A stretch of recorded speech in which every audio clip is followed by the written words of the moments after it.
your Wednesday evening. And I am actually broadcasting from El Paso, Texas. Once again, I am here celebrating another grandchild's birthday. It was my granddaughter's birthday. She turned 8 today. I was just here, a month ago celebrating my grandson's birthday. He turned 6 at that time. So I am just getting back from Dave and Buster's. So, they do have that little kids zone area over there. So I had a chance to get out there and enjoy. Hey, first things first, right? You got to take care of the grandkids. So I was set to do the show a little bit earlier, but I wanted to make sure that I wasn't rushing things and that I was prepared to go out and have a great time with the grandkids. But hey, you know what? Man, I did. So now it's time to get down to business. A lot of things to talk about today, this evening here, because I know the NBA is about to get underway here in a couple of minutes here. So I want to kind of get some things out there before those games get started. Really, it's not going to impact anything that I have to say about what's going to happen. And believe me, I'm going all in on the Lakers today because the Lakers are eliminated from playoff contention. Pretty much like what I said a couple of days ago, last week on the show, that they should not be in the playoffs, and they are not in the playoffs. So, and thank goodness that they are not, because they definitely don't deserve to be. And so, hey, things just kind of worked out. But anyway, a lot of stuff to talk about today. Happy birthday to Sterling Sharp, the former tight end of the Green Bay Packers. He turned 57 today. Sterling Sharp, some of you guys may not remember. Shannon Sharp, his brother, who is on the Undisputed on Fox Sports with Skip Bayless, but his brother, who he will tell you now, Shannon Sharp is in the Hall of Fame. His brother Sterling Sharp is not in Hall of Fame, but they are trying their best to get him in there. And if you really ask me, he deserves to be in there, but he is not in there as of right now. But hey, I think there's a chance that Sterling Sharp is going to get in the Hall of Fame. But anyway, happy birthday to Sterling Sharp. He was the tight end for Brett Favre, but he was also a tight end for the quarterback that Brett Favre replaced. I can't think of his name right now, but anyway, it is his birthday today. And as we like to go back and look at history, on this date in 1987, Los Angeles Dodgers executive Al Campanis said on ABC's Nightline that blacks may not have some of the necessities to hold managerial jobs in Major League Baseball. Now, that subsequently got him fired about 48 hours after he made that comment. Ted Koppel was the host of ABC's Nightline, so he made that comment. But I remember when he made that statement. And I also remember Bob Watson and Bill Lucas, both African Americans who became general managers in Major League Baseball. Lucas was the general manager for the Atlanta Braves, and Watson was the general manager for the Houston Astros and the New York Yankees. As a matter of fact, Bob Watson was also the first African American general manager to win a World Series. He did it with the Yankees in 1986. So he just thought I would kind of shed a little light on that. And of course, the Major League Baseball season officially begins tomorrow.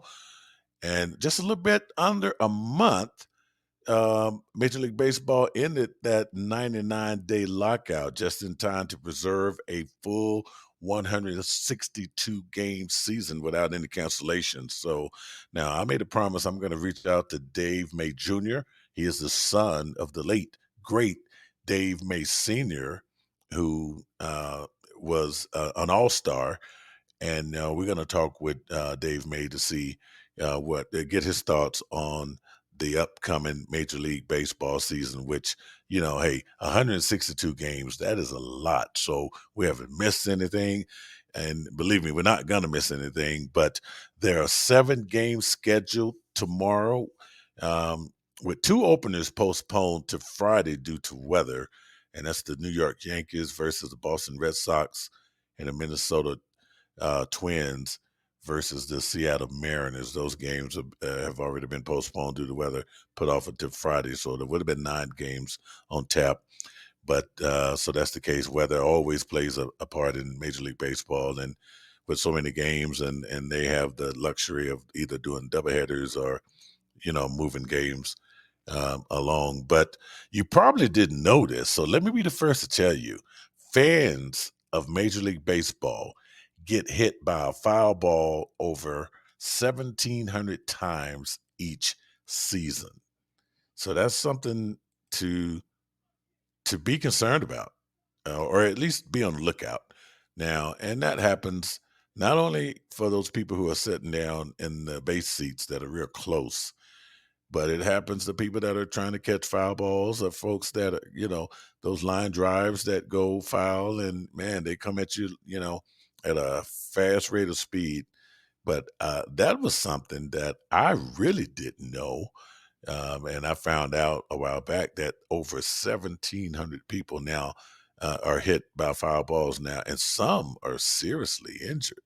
We've seen that, and I don't know what the stat is on how many people are hit with a baseball bat, because occasionally a broken bat or a bat itself might, uh, you know, uh, the player might lose control of that, and I have seen those things go into the stands as well. But man, that is a lot. 1,700 people get hit by a foul ball every year. So, man, and speaking of baseball, since we're on the baseball subject, Albert Pujols, and he was with the Dodgers.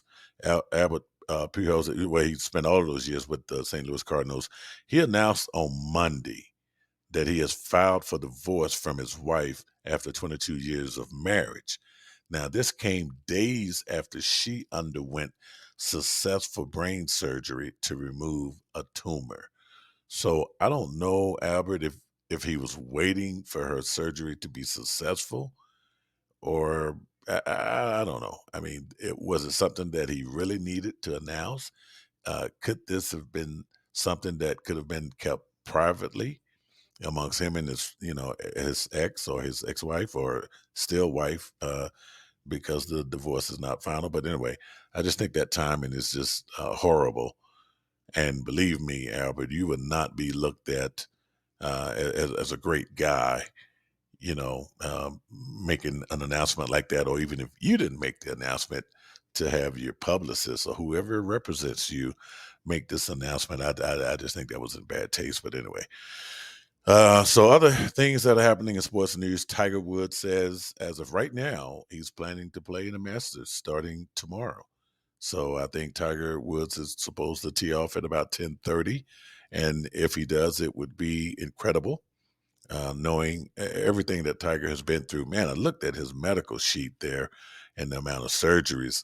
He had a spinal fusion surgery, the same type of surgery I had back in 2008. Of course, I'm not a professional athlete, but Tiger bounced back from a couple of. He bounced back from that, but he has also had a couple of back surgeries. But then again, nothing like that auto crash that he had, that no one thought he was going to come back. As a matter of fact, he almost lost his life. But Tiger is determined to play golf, to come back. Now, it's going to be remarkable that he is even going to be on the greens. And there's a lot of walking at the Masters. You're not riding in a cart or anything. So, I don't think he's expecting to win the Masters. I don't know. Of course, he's got to make the cut and all of this great stuff. And the Masters only choose the best of the best. And Tiger has won the Masters 5 times. The most recent one was back in 2019, and this was after a comeback. He had went into a slump, a major slump, that most people said that he would not win a major. Now, and believe me, the Masters, no one thought he would win a Masters, but man, he came out of nowhere in 2019, and after all of those back injuries, and won the Masters. So, but the fact that I think that he's going to be out there, people will be so excited. And man, the crowds in Augusta are already just major. They're big. There are some major crowds, and Augusta National always get those crowds right around the Masters time. But I will be watching the Masters. I am a golf fan, so I will make that time to watch the Masters, as well as catching a couple of the opening day games for Major League Baseball. Now we'll be traveling back tomorrow to Houston, and getting caught up on some of that. So that's going to be exciting to see that Tiger Woods is going to be actually playing in the Masters. So good luck, Tiger. Let's hopefully he will be able to finish the entire uh, tournament. So let's see how that goes. Let's see. Rob Gronkowski says he's not ready to commit to playing another season in NFL. Now, I don't know if I believe that. I don't know if he believes that, but come on. How many times have we been through this where Rob Gronkowski will just wait until the last minute? He'll just wait. There's no rush. Him and Tom Brady has won many Super Bowls, and since both of them left New England, and they have, um, joined the Buccaneers, it's just been a last minute thing. Rob Gronkowski is going to go out there and party and get the full time off. He's going to enjoy it all, and then he's going to get back in shape, and he's going to be out there. I couldn't imagine that the Tampa Bay Buccaneers are going to start the NFL season without Rob Gronkowski. It could happen, but I doubt it. He hasn't made a commitment to playing, but he hasn't made a commitment to not playing either. So I think I think that's going to happen. Other news: the Lakers are out of the playoffs. We'll talk about that a little bit more in general. The Pelicans and Spurs did clinch a play-in spot, which is just totally unbelievable. But I guess we saw it coming. We sort of prepared you, at least I did, or I tried to. That I think it's not well, I don't know which one is more shocking, that the Lakers did make it or that the Pelicans and the Spurs did. Nothing that a Greg Popovich team does should surprise anyone. The Pelicans, different story. The Pelicans were not even in the conversation as far as being a play-in team until the trade that took place at the deadline, which brought CJ McCollum over to that team. So now they are a play-in team. Remarkable, just remarkable for that organization. And if Zion Williamson comes back next year, depending, what happens here in this play-in tournament. And by the way, we're going to talk a little bit about the play-in tournament. Now, I've given you bits and pieces about which teams are going to be in, but let me later on in the show, I would break down exactly how the play-in tournament is going to work, who's going to play who, and if this team loses, that team loses, who plays next, and how the seventh and eighth seeds are pretty much going to be decided. So we'll talk about that. But anyway, the Lakers are out of the playoffs now. Anthony Davis did a press conference, and he basically blamed the season on health issues as far as why the Lakers did not make the playoffs. And and that's true. Now I don't know. He was probably talking about his own personal health issues, which he was out a lot. But when you have Carmelo Anthony, LeBron James, Dwight Howard, AD, the four future Hall of Famers, okay, and whatever backups that they brought onto that team, still no excuse, because at the end of the day, unless all four of those guys are not able to play, you still had, and I didn't even mention Russell Westbrook. So let's back this up. Russell Westbrook, Carmelo Anthony, Anthony Davis, LeBron James, Dwight Howard. All five of those guys are going to be Hall of Famers. And sometime in history here in the future, that's going to be brought up. What NBA team had five Hall of Famers on it at the same time and then win and didn't make the playoffs? Just just get ready for that trivia. It's gonna be coming up here in the next, how about we just say maybe 10 years? We have to give the youngest of those guys, which I believe is Westbrook, time, or no, Davis, I'm sorry, Anthony Davis, time to retire. And that the way he is, injured, that might be soon. But anyway, so just think about it. All five of those guys, and I didn't even mention Anthony Davis actually in this. The five we mentioned were LeBron James, Russell Westbrook, Carmelo Anthony, Dwight Howard. Yeah, maybe I did mention Anthony Davis. Well, we got five future Hall of Famers either way, and so yeah, it will be a trivia question at some point in history that what team had five Hall of Famers on it and failed to make the playoffs. So mark my word. But anyway, and then Bleacher Report had reported last night that Lakers head coach Frank Vogel is expected to be fired. Now, that may have happened already. I haven't received any notifications from any of my sources, but I would not. I do expect that to happen, and it will happen. So I think Frank Vogel should have been fired a long time ago.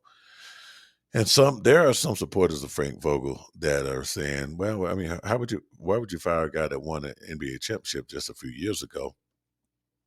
But a lot of reasons.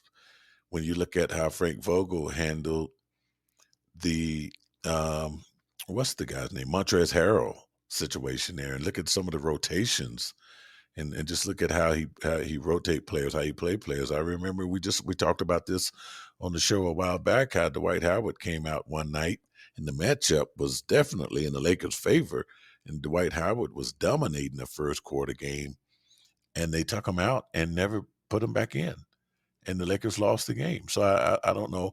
At some point in time, it just looked like the Lakers were not trying to win games, and there were games that Frank Vogel coached that he could have won. And last year, even in the playoffs against the Phoenix Suns in that first round, I was out there in L.A. when the Lakers lost that first round to the Phoenix Suns, and that shouldn't have happened. They were in a good position to win. Frank Vogel refused to play Montrezl Harrell for whatever reasons. I'm sitting there in the stands with the Laker fans there at Staples Center at the time, and everyone was wondering why isn't he playing Montrezl Harrell? So anyway, it won't be a surprise. What will be a surprise is what direction the Lakers go in.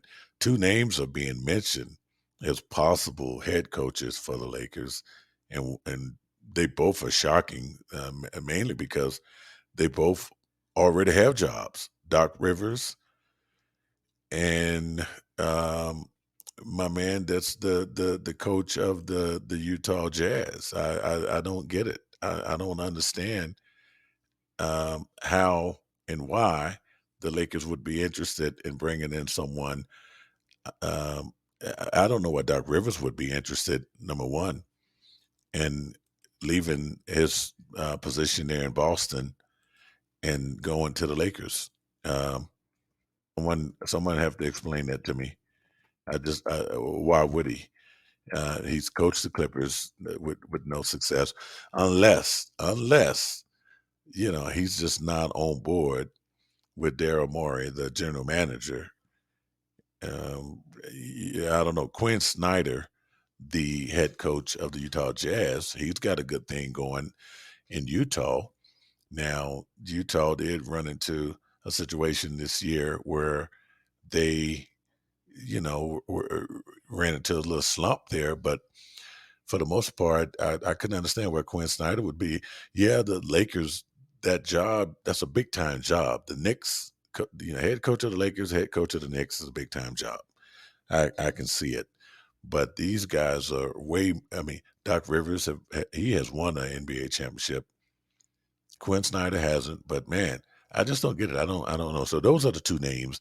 And I'm sure more names will probably pop up as more time elapse here. But right now, those are the two names right now, immediately, that came up as far as a possible replacement for Frank Vogel if and when the Lakers do fire him. The Brooklyn Nets moved up to the eighth spot finally, sole possession, and that's really going to matter in this play-in tournament a little bit. They did not want to be down in that other one, and face a possible elimination out the tournament, not even making a final playoff spot. We'll talk about the latest NBA standings, and I haven't had a chance to say this because I haven't did a show since me and Dustin Pfeiffer did the Final Four show last week. Congratulations to the Kansas Jayhawks for winning the NCAA tournament. They are your NC2A champions of 2022. And according to NC2A President Mark Emmert, he referred to them Monday night as the Kansas City Jayhawks. I don't know what he was thinking about. Uh, uh, he's been he's been the president of the NC2A for 12 years now, and he certainly knows there's no such thing as Kansas City Jayhawks. Okay, the Jayhawks are in the state of Kansas, right? So the Kansas City is in Missouri. So he should know that. What a jackass to make a mistake like that. Hubert Davis, I tell you what, man, this guy made a serious statement. Not only in that championship game, just they ran out of gas, of course. To have a 40-25 lead at the half. I mean, his guys were pretty much just like that, that long shot horse that come out the gate and just take off and just run and run and run. And then when he gets to that, quarter mile pole there, and then the favorites just come out of nowhere and chase him down. And that's basically what happened. I mean, his team, it was just, man, had they had that 15-point lead, late in the second half, they probably would have done it. But they just came out. They just ran out of gas, put a lot of energy into beating Duke for the second time there within a month. But man, but the guy did make a statement, and in his first year as a coach of the North Carolina Tar Heels, he made it to the championship game, and I'm worried that, man, two things here. Number one, he should be expecting a huge extension, and I'm thinking they're going to give him one. But did he raise the bar too high for even himself? I mean, he raised that bar pretty damn high. So you got to think about it. You can look at it a couple of different ways. Man, they're not going to expect anything less than a Sweet 16 out of him. But nevertheless, I don't know. He seems to have the energy. I hope he is going to be able to have the talent to sustain that. I mean, this was just incredible. Something that that hasn't been done, and he damn near won the championship. He was just a second half from winning that thing. But anyway, and people from North Carolina, they were really proud of Hubert Davis for what he did, what he accomplished this year. So can't wait to see what that's going to look like next year for both teams, Kansas and North Carolina. So, all right, let's kind of get more into this play-in tournament here, and we talk about the Lakers out of the playoffs, so no one has to worry about them. But the Spurs and the Pelicans are definitely in there, and people kind of want to know with this play-in tournament. So if you just kind of look at it today, looking at the Western Conference, so the Pelicans are the ninth seed, the Spurs are the 10th seed. So those two teams will play. So that's the first play-in tournament. And then the 7th and 8th seed right now, the 7th seed is the Minnesota Timberwolves, and the Clippers are your 8th seed. So 9 and 10 play, and then 7 and 8 play. Okay, so your winner from 9 and 10, and if I'm looking at this right, your winner from 9 and 10 goes to the 8th seed. That's what it looks like here. And then your loser will play the loser of your 7th and 8th. So, and then they will play for the right for the 7th seed. So I hope I explained that right. I hope I didn't lose anybody with that. So right now, so you have Minnesota and the Clippers. So, okay, the winner of that game would be your 7th seed, automatically your 7th seed.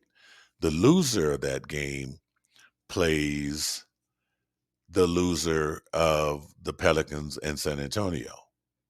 And then that makes your 8th seed. So maybe that makes better sense. So your 7th and 8th seed, so the Clippers and the T-Wolves, whoever wins that 7th and 8th seed, that's your 7th seed. The loser plays the loser plays the winner of the 9th and 10th seed, and the winner of that game becomes your 8th seed. So that's how that goes. So that's how you get the final 8th seed. And the same thing over in the Eastern Conference, where you got Atlanta is your 9th seed and Charlotte is your 10th seed. Okay, so Charlotte and Atlanta will play. Okay, and then you have Cleveland is your 7th seed, and Brooklyn right now is your 8th seed. So Brooklyn, if Brooklyn beats Cleveland, the way this thing looks right now, as of today, Brooklyn will be your 8th seed. Okay, so Cleveland, if they lose to play uh, of the intense, and that's going to be your final 8th seed. So basically, the team that lose your 9th and 10th seed, they're out of it. So, like with the Pelicans and the Spurs, the loser of that game, they're out. But the winner has to wait and play the loser of the 7th and 8th, and then that team becomes your final 8th spot. So that's the way it looks right now. So since we're talking about the standings, the over in the Eastern Conference, Miami look like they're probably going to finish as the number 1 seed. The 2 seed is going to be Boston. 3 right now looks like Milwaukee. 4 is Philly. 5. Some things did change. 5 is Toronto. 6 is Chicago. And so right now, we shouldn't mention 7th and 8th because those are up for grabs until the play-in tournament. By the way, the play-in starts April 12th. It goes through the 15th. The official NBA playoff starts April 16th. Okay, so that's what we got there. So I hope that makes sense. Hope we explained that well enough for you. And I'm sure you're going to hear it over and over again. And I will explain it again prior to the playoffs starting up here, which is going to be soon. So a couple of more games that's going to be going on. As a matter of fact, let's talk about some of the games that are going to be played tonight. As you got the Mavericks at the Pistons, Brooklyn at New York, keeping it right there in the city of New York. And then you got later on, you got the Wizards and the Hawks, Celtics and the Bulls play tonight. The Thunder and the Jazz, Suns and the Clippers. So you only got 1, 2, 3, 4, 5, 6 games in the NBA tonight. So that's what's going to be happening there. Okay, so what else we got? Let's see here. I believe I did want to mention as far as the NFL draft, remember, we are going to be in Las Vegas for the NFL draft. I say we, me and Mr. Picks will be down there. We'll be down there. We're supposed to be at the Westgate Las Vegas Casino at the Sportsbook doing a show, and it's going to be a pre-draft show. I think that's going to be on the iHeartRadio podcast. So make sure you be looking out for that April 28th, which just happens to be my birthday that day. So looking forward to that. So we're going to be in Vegas April 28th through the 30th down there, getting ready for the NFL draft. We'll cover the first round. As a matter of fact, we're probably going to do a mock draft here in the next couple of weeks. Going to look a little bit closer at some of these top draft prospects and look at some of the teams in the NFL as far as what their needs are. We're going to do it by division. So we'll start that next week. We were supposed to get into it this week, but the NBA is still just kind of making that front page news. So we'll stick with that, and then we'll jump into the NFL and the draft picks, which is going to be coming up here, where the mock drafts, which we're going to be talking about a lot on this show. So anyway, I think we pretty much talked about everything. We are going to wrap things up here and get ready for these NBA games tonight and kind of see what changes, if any changes, over. And I don't think you're going to see much changing in the West. If anything, you might see some changes in the East. But for the most part, I think everything is pretty much set there. So anyway, enjoy your evening, folks. That's going to wrap it up here for the MeanGene Show, streaming live on Podbean. And don't forget, stay tuned for my MLB special. Promise you I would do one before the season gets too far ahead. Remember, like I said, they play 162 games, so we've got some time. But as soon as I get hold of Dave May Jr., get him on, and it's nothing like talking Major League Baseball with a pro. Dave is a professional baseball scout for the Toronto Blue Jays. Always fun having him on the show to talk here. So anyway, you enjoy the rest of your evening. We'll see you back here later in the week here on the MeanGene Show, streaming live here on Podbean.com.